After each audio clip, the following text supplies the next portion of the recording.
Hello Katden lovers and Katden followers, abay ABS-CBN CEO President Carlo Katigbak.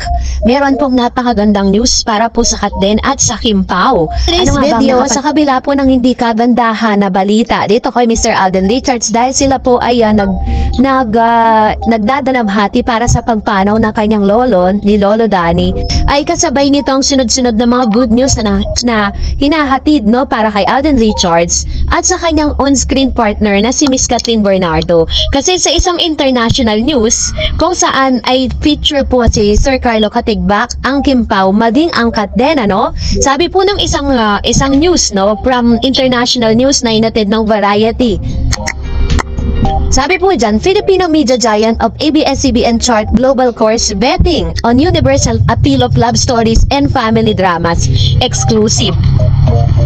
After Korea, Philippine media giant ABS-CBN is positioning itself as the next potential purveyor of hit Asian entertainment building on the international box office success of Hello Love Again. So, ibig sabihin po nito, pagkatapos daw po na talagang inilabas or kumbaga is pagkatapos ng success na ibigay po ng Hello Love Again is parang kinukonsider po ang ABS-CBN bilang isa sa mga tagapaghatid ng isang Asian entertainment na kung saan is talagang masasabi natin na parang ito po'y tumutukoy at tumatalakay sa love story and family dramas. The strategy appeared to be working. Hello Love Again recently shattered records, becoming the first Filipino film gross over 1 billion or $17 million worldwide. The film secured the widest international theatrical release for a Filipino production to date, reaching over 1,330 screens across 40 countries. Its box office total stand at 24 million as the rollout continues.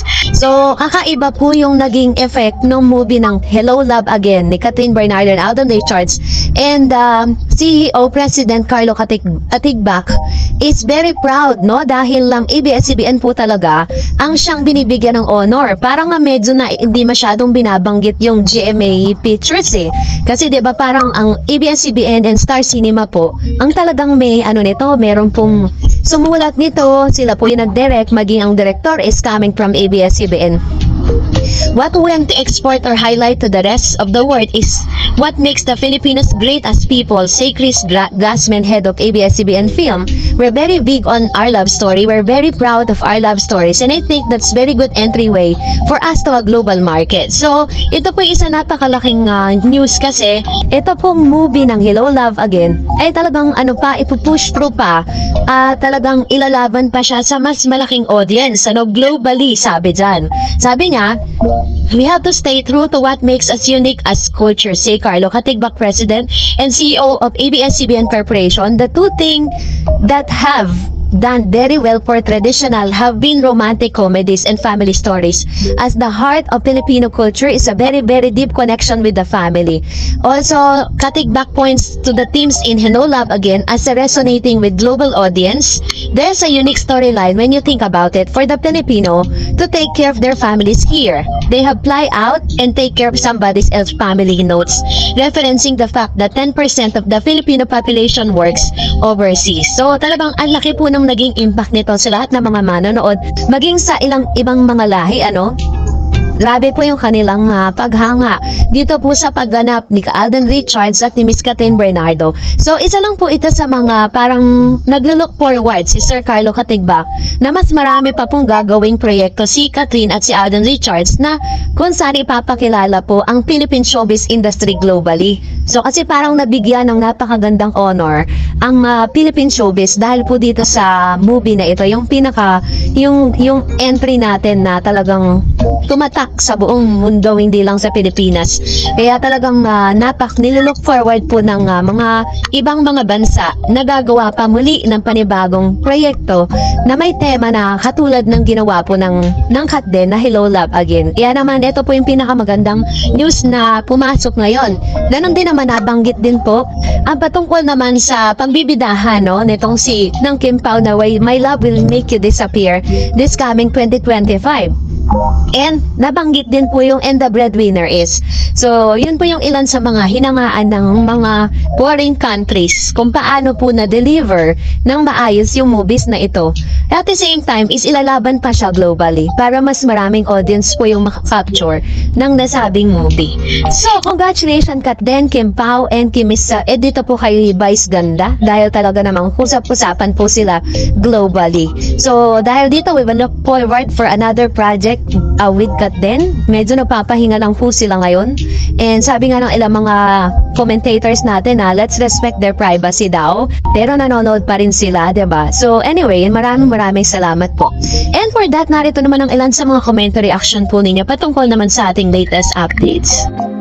Panayin po natin ang komento mula kay Miss Carmi M. Kung ako, kahit napanood ko na gusto ko pa rin din manood The Movie and the Tandem. Ayan, sabi ni Miss Glenda. Yes, madami pang hindi nakapanood sa Pinas at gusto nila mapanood. Isa yan sa mga talagang nire-request ng mga Kat Den fans at ilang mga moviegoers na sana nga ay magkaroon pa ng second chance na mapanood natin dito sa Pilipinas. May mga provinces pa nga na nagre-request sa bakit daw hindi raw in-release yung movie ng Kat Den doon sa kanilang probinsya.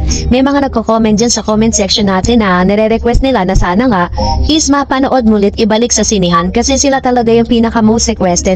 Ang bilang talaga naging maganda kasi naging maikli lang yung panahon na inilabas sa merkado o dito po sa sinihan dahil dun sa mga movie ng Metro Manila Film Festival, diba?